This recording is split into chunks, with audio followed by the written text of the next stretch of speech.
It is time to throw Angular's default change detection into the trash because signals are here to stay. After watching this video, you will not only fully understand how signals work, you will even be able to write your own. And I can assure you that this knowledge will completely change the way you write code in Angular. This is gonna be fun, let's do it. First, let's look at some code and recap how the good old change detection actually works. Here we have an alarm clock and a method that increments the alarm clock each time a button is clicked. This is the most typical code we can write in Angular because of how change detection works. So imagine your entire application is like a house, and each component is a room, like the bedroom, the living room, etc.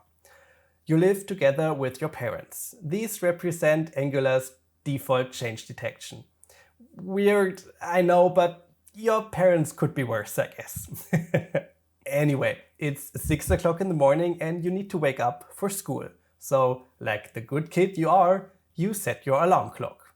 However, as soon as it rings, your parents want to really make sure you are actually awake. But instead of going directly to your bedroom, they need to check each and every single room of the house. If this sounds dumb, you are absolutely right. But that is how Angular's default change detection works. After each event, like the click on a button that triggers an alarm, all expressions in all components are being checked for changes. Because this button click could have triggered changes anywhere else. Angular just does not know what exactly changed, so it needs to check everything. That's exactly where signals come into play. Let's refactor our code a bit. Our alarm clock now gets wrapped by a signal and is of type writable signal. We can read the value of a signal by calling the signal as a function, which we can now do in the HTML.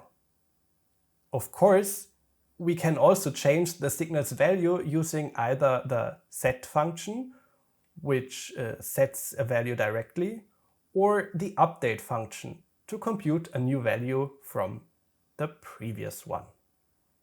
I'll comment this one out. Alright, as you can see, the code works just as before and, to be honest, doesn't look that daunting, right? A signal is just a simple wrapper around a value.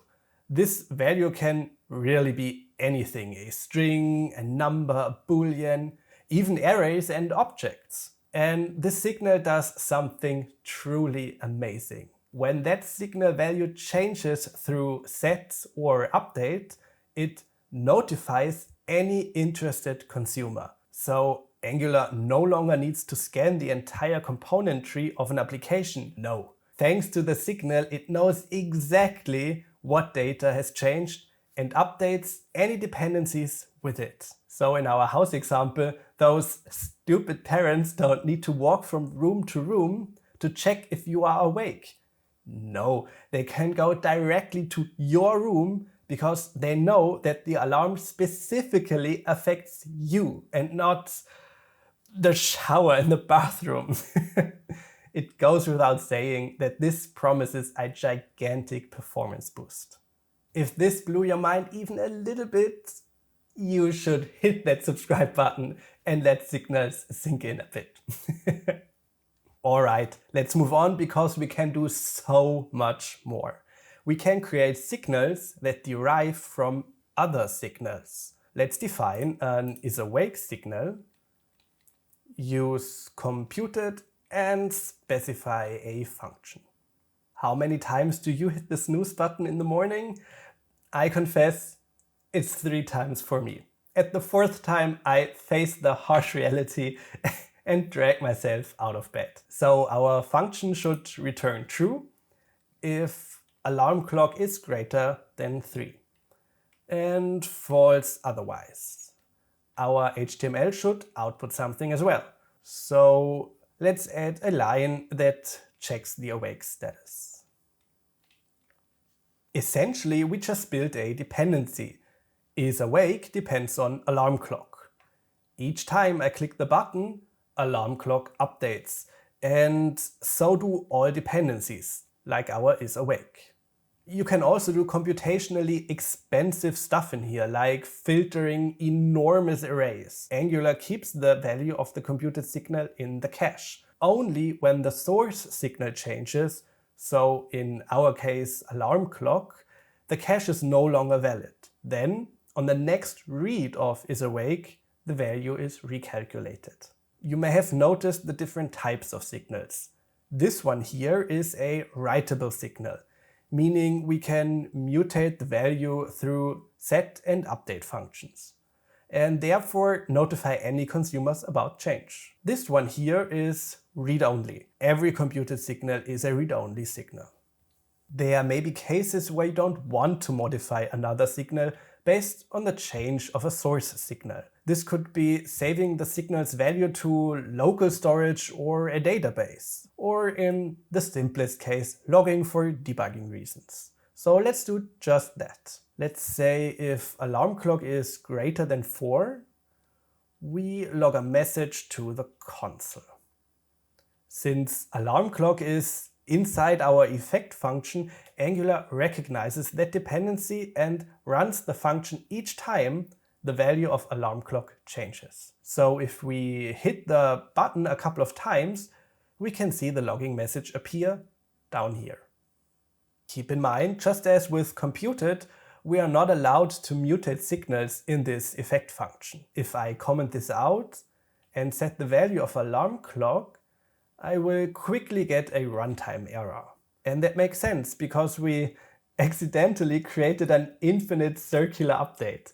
So when alarm clock updates, it will get updated, which will trigger the update, which will trigger the update, which will trigger the update, and so on. So let's revert that change. Another magic trick of Angular: you don't need to worry about memory leaks for such effect functions. Angular automatically cleans them up once the component gets destroyed.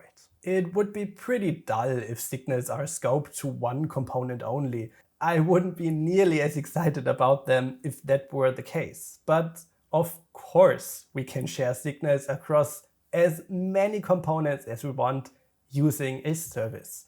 So let's code a typical pattern. At first, we copy our alarm clock signal over to the service, but we rename it and make it private. Then we create another signal. However, this one is public and it gets the value of our private signal. We want our public signal to be read-only. Next, we define the ring alarm method here. If a component needs to read the value of an alarm clock signal, it is free to do so. But if that component wants to change the value of the signal, it must do so through the service in an encapsulated way. Since this is now a service, we can use the signal anywhere in our application.